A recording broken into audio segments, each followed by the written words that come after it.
हम सब हर पल, हर सेकंड एक काम करते हैं जो हमें जिंदा रखता है, सांस लेना। पर क्या कभी सोचा है कि हर एक सांस हमारे शरीर के अंदर क्या कमाल का सफर तय करती है? आज हम इसी सफर को करीब से जानेंगे। तो चलिए इस सवाल का जवाब ढूंढते हैं। हमारे चारों तरफ की हवा से लेकर हमारे शरीर की अरबों खरबों कोशिकाओं तक एक सांस का ये सफर आखिर होता कैसा है? देखिए, सांस लेना सिर्फ हवा को अंदर और बाहर करना ही नहीं है।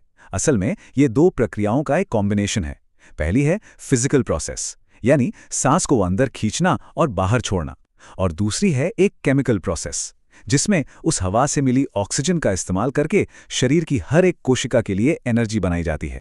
तो इस सफर की शुरुआत कहाँ से होती है? चलिए हवा के फेफड़ों में जाने के रास्ते को ट्रैक करते हैं। सबसे पहले हवा हमारी नाक के जरिए शरीर में एंटर करती है। यहाँ इस अपर एयरवे में हवा को थोड़ा गर्म और फिल्टर किया जाता है।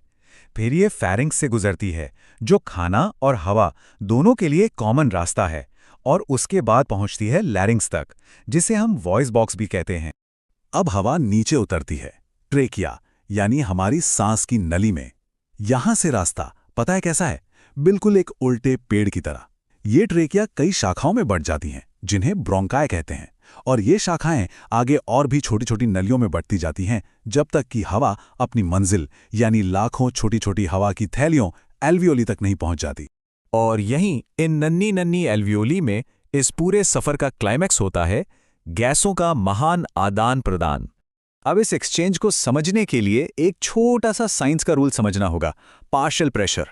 इसका सीधा सा मतलब है किसी गैस मिक्सचर में एक अकेली गैस का अपना दबाव। और नियम बहुत सिंपल है, गैसें हमेशा ज्यादा प्रेशर वाली जगह से कम प्रेशर वाली जगह की तरफ भागती हैं। और हमारे फेफड़ों में बिल्कुल यही होता है। एल्वियोली में ताजी हवा से आई ऑक्सीजन का प्रेशर जबरदस्त हाई होता है, जबकि वहां मौजूद खून में ऑक्सीजन का प्रेशर कम। तो बस इसी प्रेशर के फर्क की वजह से ऑक्सीजन छलांग लगाकर एल्वियोली से निकलकर सीधे खून में चली जाती। हाँ, तो यहाँ दो तरह के रेस्पिरेशन को समझना जरूरी है, ताकि कोई कंफ्यूजन न हो। जब फेफड़ों और खून के बीच गैसें बदलती हैं, उसे कहते हैं एक्सटर्नल रेस्पिरेशन। और जब खून और शरीर के टिश्यूज के बीच गैसों का लेन देन होता है, तो उसे कहते हैं इंटरनल रेस्पिरेशन। ओके, तो ऑक्सीजन अब खून में आ चुकी है। अब आगे क्या? अब शुरू होता है इसका पूरे देश, मेरा मतलब पूरे शरीर का सफर। खून में आते ही लगभग 97% ऑक्सीजन एक स्पेशल टैक्सी पकड़ लेती है। ये टैक्सी है हीमोग्लोबिन, जो हमारे रेड ब्लड सेल्स में मौजूद एक प्रोटीन है। हीमोग्लोबिन ऑक्सीजन को मजबूती से पकड़कर उसे पूरे शरीर में घुमाने का काम करता है। और फिर आता है सफर का आखिरी स्टॉप। हीमोग्लोबिन एक अच्छे डिलीवरी एजेंट की तरह ऑक्सीजन को उन टिश्यूज तक छोड़ता है जहां उसकी जरूरत है, और बदले में वहां से कचरा यानी कार्बन डाइऑक्साइड उठाकर वापसी की यात्रा पर निकल पड़ता है। अच्छा, हमने ये तो देख लिया कि हवा कहाँ कहाँ जाती है और क्या करती है, पर इस पूरे सिस्टम को चला कौन रहा है? इसका इंजन क्या है? चलिए सांस लेने के पीछे के इंजन को समझते हैं। तो इस इंजन के दो मेन पार्ट्स हैं।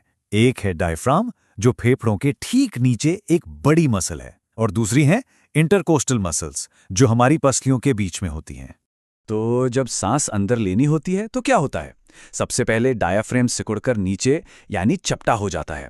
इससे चेस्ट के अंदर का वॉल्यूम बढ़ जाता है, फेफड़ों पर प्रेशर कम हो जाता है, और बाहर की हवा उस खाली जगह को भरने के लिए पुर से अंदर आ जाती है।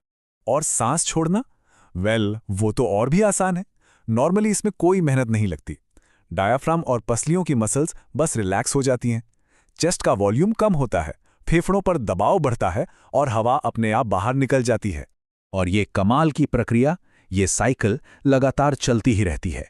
सोचिए, आराम से बैठे बैठे भी एक एडल्ट इंसान हर मिनट में करीब 12 से 16 बार सांस लेता है। चलो अब एक छोटा सा टेस्ट हो जाए।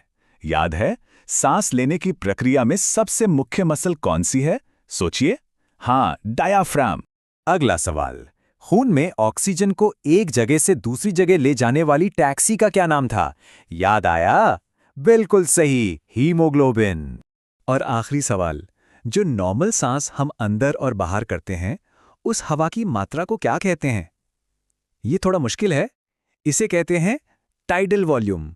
तो ये पूरा का पूरा सिस्टम ऑटोमेटिक है, हमें सोचना भी नहीं पड़ता। पर एक बात सोचने वाली है, हमारे शरीर को कैसे पता चलता है कि चलो अब अगली सांस लो? वो कौन सा मेन सिग्नल है जो इस सब कंट्रोल करता है? ये सवाल हमें इस कहानी की एक और गहरी और दिलचस्प परत की तरफ ले जाता है।